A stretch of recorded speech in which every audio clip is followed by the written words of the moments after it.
기도하겠습니다. 아버지 하나님, 하나님을 잘 믿고 싶습니다. 예수님을 바르게 믿고 싶습니다. 그와 같은 소원과 믿음으로 오늘도 엎드려 싸우니 말씀을 통하여 말씀해 주시고 주신 말씀 붙들고 이날도 승리하도록 은혜 베풀어 주옵소서.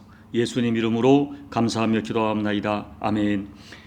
사무엘하 6장 1절로 11절 말씀을 봉독해 드립니다. 다윗이 이스라엘에서 뽑은 무리 3만 명을 다시 모으고 다윗이 일어나 자기와 함께 있는 모든 사람과 더불어 바알레 유다로 가서 거기서 하나님의 궤를 메어 오려 하니 그 궤는 그룹들 사이에 좌정하신 만군의 여호와의 이름으로 불리는 것이라.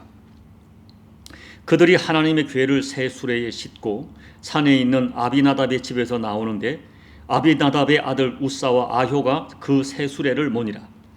그들이 산에 있는 아비나답의 집에서 하나님의 궤를 싣고 나올 때에 아효는 궤 앞에서 가고 다윗과 이스라엘 온 족속은 잣나무로 만든 여러 가지 악기와 수금과 비파와 소고와 양금과 재금으로 여호와 앞에서 연주하더라.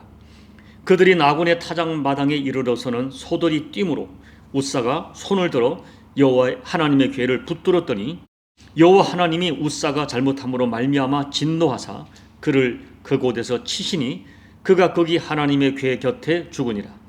여호와께서 우사를 치심으로 다윗이 분하여 그곳을 베레스 우사라 부르니 그 이름이 오늘까지 이르니라. 다윗이 그날에 여호와를 두려워하여 이르되 여호와의 궤가 어찌 내게로 오리오 하고 다윗이 여호와의 궤를 옮겨 다윗성 자기에게로 메어가기를 즐겨하지 아니하고 가드 사람 오벳 에돔의 집으로 메어간지라. 여호와의 궤가 가드 사람 오벳 에돔의 집에 석 달을 있었는데 여호와께서 오벳 에돔과 그의 온 집에 복을 주시니라. 아멘. 성경을 조금이라도 깊이 묵상하는 사람은 누구나 동의하는 것이 다윗이 하나님을 정말 경외했고 하나님을 진심으로 사랑했다는 것입니다. 시편을 비롯한 성경 곳곳에 하나님을 사랑하는 다윗의 진심이 너무나 구체적으로 나타나 있습니다. 오늘 본문도 하나님을 사랑하는 다윗의 마음을 읽을 수 있는 말씀입니다. 통일 왕국의 왕이 된 다윗은 예루살렘 성을 정복하고 예루살렘을 이스라엘의 수도로 삼았습니다.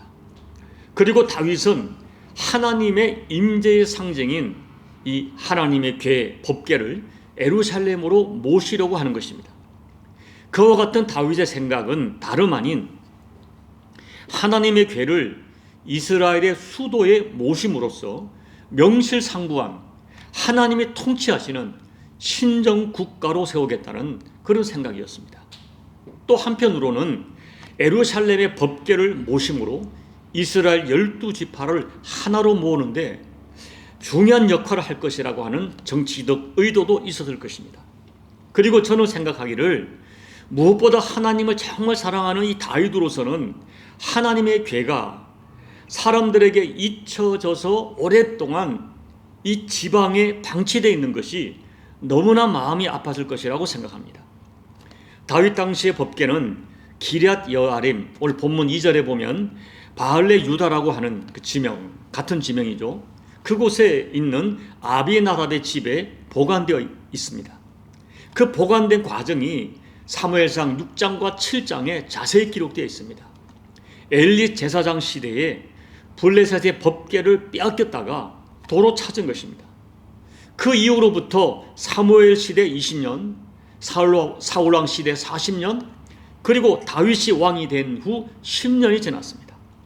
그러니까 무려 70년 동안 하나님의 궤가 기럇 여야림에 방치되어 있었던 것입니다. 그래서 다윗은 이스라엘은 하나님이 통치하신다, 이런 의미를 가지고 하나님의 궤를 이스라엘의 수도인 예루살렘으로 모시려고 한 것입니다. 이와 같은 다윗의 생각은 너무나 아름다운 생각이었습니다. 그리고 다윗은 하나님께 대하여 최고의 예의와 정성을 갖춥니다. 본문 1절을 보면 다윗이 이스라엘에서 무리 3만 명을 뽑아 모았다고 했어요. 저는 다윗의 의도가 하나님의 궤를 모셔오는 일에 하나님께 최대한 위엄과 예의를 갖추려고 하는 진심이라고 믿습니다. 그리고 3절 말씀을 보면 하나님의 궤를 새 수레에 실어 옮겼습니다. 하나님의 괴를 모시는 수레이기 때문에 수레도 새 것으로 정성껏 준비한 것입니다. 또한 5절을 보면 여러 가지 악기로 하나님을 찬양하는 가운데 법궤가 예루살렘으로 옮겨지고 있는 것입니다. 이 모든 과정은 누가 보더라도 하나님께서 크게 기뻐하실 장엄한 광경이었습니다. 그런데 갑자기 돌발 상황이 발생합니다. 6절과 7절 말씀을 보면 나곤의 타작마당이라고 하는 곳에 이 수레가 이르렀을 때 갑자기 수레를 끄는 소가 펄쩍 뜁니다. 그러자 법궤가 기우뚱거리면서 땅바닥에 떨어지려고 합니다. 그때 수레를 운반하는 책임을 맡은 웃사가 다급하게 법궤를 손으로 붙잡았습니다. 바로 그 순간 하나님께서 진노하시고 웃사를 치시니 웃사가 그 자리에서 즉사하고 말았습니다. 너무나 충격적인 일이 벌어진 것입니다. 다윗은 큰 두려움에 빠졌습니다.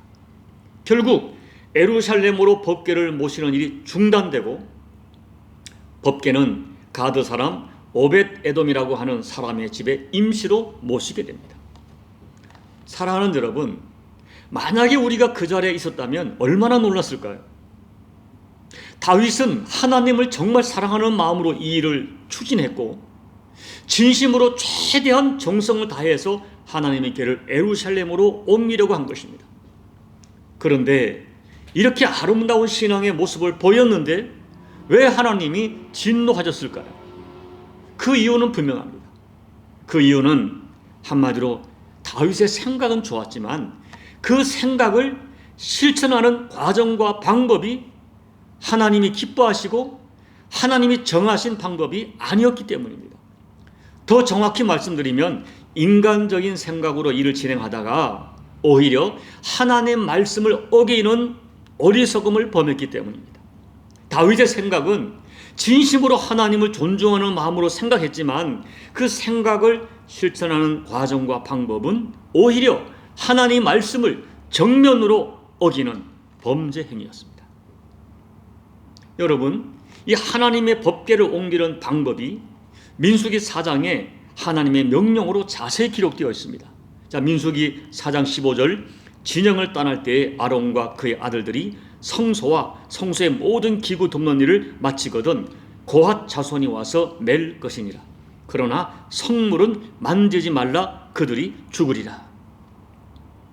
하나님께서 정확히 말씀하셨어요. 첫째, 하나님의 궤를 옮기는 일은 레위 자손 중에서도 고핫 자손이 맡으라는 것입니다. 둘째, 하나님의 궤를 옮길 때에 채를 메고 사람이 직접 어깨에 매서 옮기라는 것입니다. 셋째, 절대로 어떤 경우도 성물을 만지지 말라는 것입니다. 그런데 다윗과 이스라엘 백성들은 이 하나님의 말씀대로 하지 않았습니다. 자기들 생각으로는 3만 명이 호의를 하고 각종 악기를 연주하면서 장엄하게 하나님의 궤를 옮기면 하나님께 합당한 예의가 되고 최고의 정성을 드리는 것으로 생각했습니다. 안타깝게도 하나님의 말씀은 전혀 생각하지 않았습니다. 그러면 어떻게 이런 일이 일어난 것입니까? 그 해답이 역대상 13장 1절에 있습니다. 역대상 10장 13장은 오늘 사무엘하 6장과 같은 사건을 다루고 있어요. 제가 읽어드리겠습니다. 다윗이 천부장과 백부장 곧 모든 지휘관과 더불어 의논하고. 여러분, 놀랍게도 다윗은 하나님의 궤를 옮길 일을 웬일인지 제사장이나 레위 족속과 의논하지 않고 군 지휘관들과 의논합니다. 그런데 아무도 하나님의 궤를 옮기는 일을 이렇게 진행하는 것이 옳지 않다고 반대하는 사람이 없었다는 사실이 놀랍습니다. 군 지휘관들은 하나님의 궤를 옮기는 일은 제사장들과 의논해야 한다고 다윗에게 말하지 않았습니다. 제사장들은 이 일은 자신들의 책임이기 때문에 군의 지휘관과 의논하는 것은 부당하다고 진언하지 않았습니다. 아무도 그렇게 다윗에게 진언하는 사람이 없었습니다. 왜 그랬을까요? 하나님의 말씀을 중요하게 생각하지 않았거나 하나님의 말씀을 잃어버렸기 때문입니다.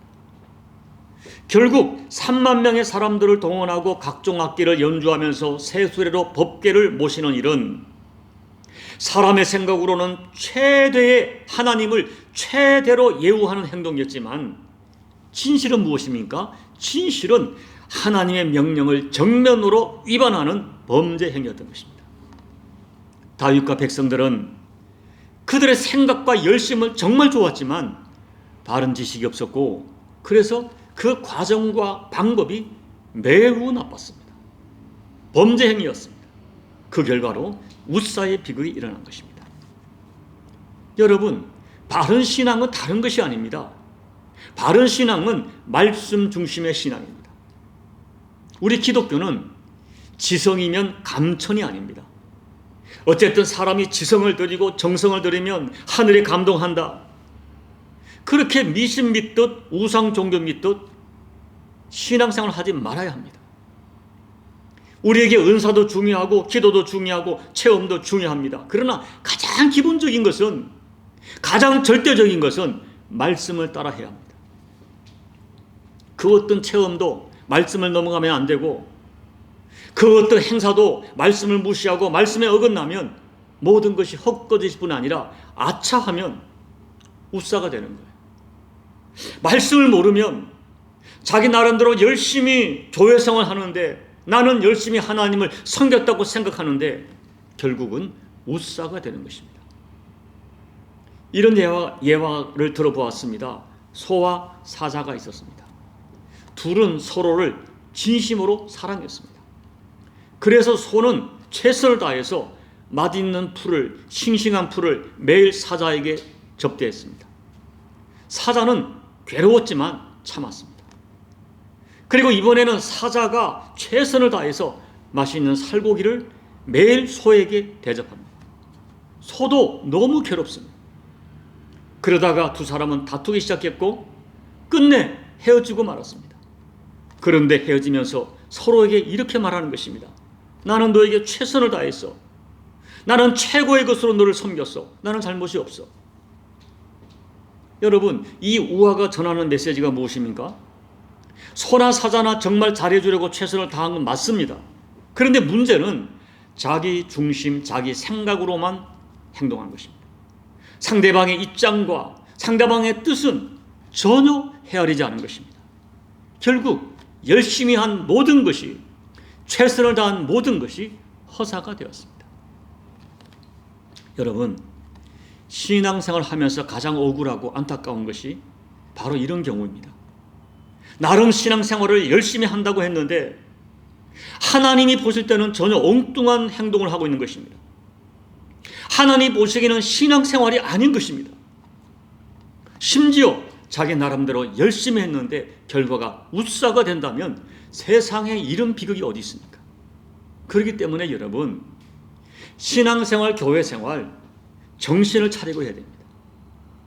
사도 바울께서는 단호하게 권면하십니다. 로마서 12장 2절, 너희는 이 세대를 본받지 말고 오직 마음을 새롭게 함으로 변화를 받아 하나님의 선하시고 기뻐하시고 온전하신 뜻이 무엇인지 분별하도록 하라. 마음을 새롭게 함으로 변화를 받아 하나님의 선하시고 기뻐하시고 온전한 뜻이 무엇인지 분별해서 그것이 그렇게 드리는 예배가 산제사, 산예배가 된다는 것입니다. 여러분, 오늘 이 사무엘하 6장 말씀은 우리들에게 너무 중요한 도전을 하고 있습니다. 우리가 교회 열심히 다니는 것 중요하고, 예배 잘 드리는 것 중요하고, 오래오래 예수 믿는 것 중요하고, 그리고 내가 하나님께 무엇인가 크게 헌신하는 것 중요합니다. 내가 하나님께 무엇인가 해드리고 싶은 생각 아름답습니다. 그런데 중요한 것은, 정말 중요한 것은, 아니 절대적으로 중요한 것은 하나님 말씀대로 믿는가 하는 것입니다. 하나님 말씀을 벗어나지 않고 헌신하는 것입니다. 그래야 웃사가 되지 않습니다. 부디 오늘 말씀을 깊이 묵상하면서 나를 향한 하나님의 선하시고 기뻐하시고 온전한 뜻이 무엇인가 분별하시기 바랍니다. 하나님의 말씀을 잘 분별하고 잘 새기고 잘 분별하셔서 남은 신앙생활 여정 가운데 하나님을 정말 기쁘게 드리는 여러분의 생각과 그 생각을 따른 모든 실천 과정이 하나님의 말씀과 일치해서 하나님께 참된 기쁨을 드리는 저와 여러분 되시기를 예수님 이름으로 축복합니다. 아멘. 우리 찬송가 204장을 찬양하겠습니다. 주의 말씀 듣고서 준행하는 자는 반석 위에 터답고 집을 지음 같아. 비가 오고 물나며 바람 부딪혀도 반석 위에 세운 집 무너지지 않니. 잘 짓고 잘 지세 우리 집 잘 지세.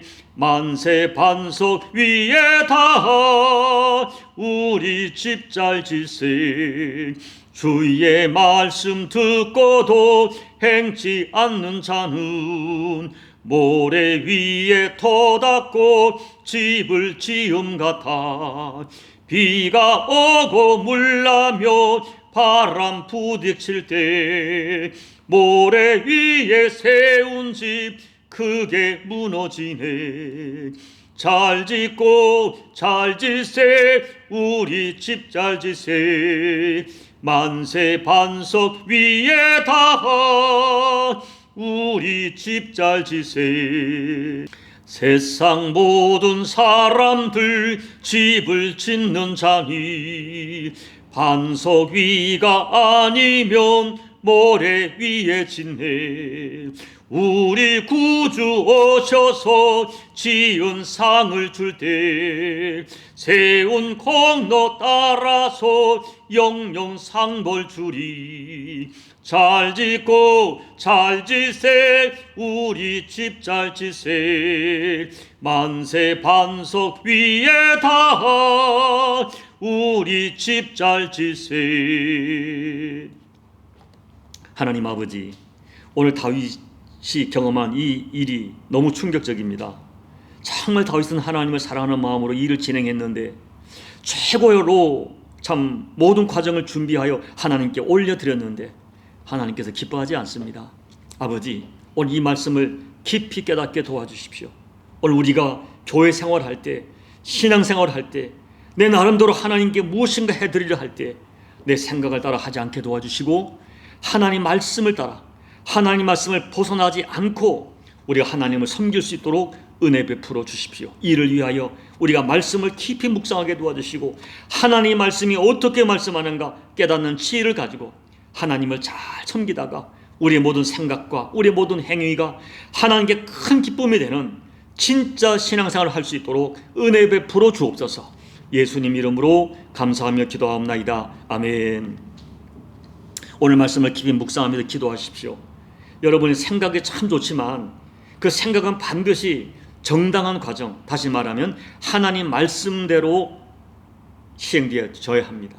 여러분의 생각이 하나님 말씀과 맞아야 됩니다. 이 말씀을 생각하면서 오늘 하나님 내게 맑은 지혜를 주시고 하나님 말씀에 근거하여 신앙의 집, 인생의 집을 건축하도록 내게 믿음을 주시고 맑은 지혜를 달라고 여러분 간절히 기도하시기 바랍니다. 우리 교회가, 여러분의 가정이 말씀 위에 세워지도록 기도하시기 바랍니다. 조국 교회와 조국 대한민국이 하나님을 기뻐하는 경영을 할 수 있도록 간절히 중보하며 기도해 주시고 여러분 각자의 개인 기도로 예배를 마무리해 주시기 바랍니다. 기도하겠습니다. 아버지 하나님 고맙고 감사합니다. 오늘 말씀을 들으면서 사실 충격을 받습니다. 하나님, 다윗이 정말 정성껏 준비했는데 하나님을 정말 높여드리고 싶었는데 하나님이 법궤가 초라한 지방에 오래 있는 것이 너무 속이 상해서 예루살렘 성에 모시고 최고로 예우하고 싶었는데 하나님께서는 다윗의 이런 보다는 다윗의 행한 바를 하나님께서 꾸짖고 깨닫게 하십니다. 아버지, 우리도 오늘 말씀을 통하여 깊은 깨달음을 갖게 도와주십시오. 내 생각이 내가 보기에 아무리 아름다워도 하나님 말씀을 어긋나지 않게 도와주시고 내가 과연 하나님의 뜻에 합당한가, 하나님 뜻대로 인생을 경영하고 내 신앙생활을 운영하고 있는가, 아버지 말씀에 자기를 비춰보는 저희가 되고 하나님 아버지, 날마다 말씀 앞에 자신을 비춰보아 마음을 새롭게 함으로 변화를 받아 나를 향한 하나님의 설하시고 기뻐하시고 온전한 뜻이 무엇인가 분별하여 하나님 뜻대로 내 인생을 경영하고 하나님 뜻대로 신앙생활을 경영하고 하나님 뜻대로 사명을 감당하는 우리 모두가 되어서 우리의 생각과 우리의 헌신과 우리의 모든 행위가 하나님께 큰 기쁨이 될 수 있도록 아버지 은혜 베풀어 주옵소서. 목양하는 종에게도 아버지가 선한 지혜를 주셔서 하나님 뜻대로 목양하며 하나님 뜻대로 주의 백성을 섬길 수 있도록 아버지 맑은 지혜로 아버지 분명한 성경적 지혜로 종을 인도하여 주셔서 우리 사랑하는 남은14 교회와 종양하는 모든 목양의 현장이 하나님께 기쁨이 될 수 있도록 아버지 은혜 베풀어 주시옵소서.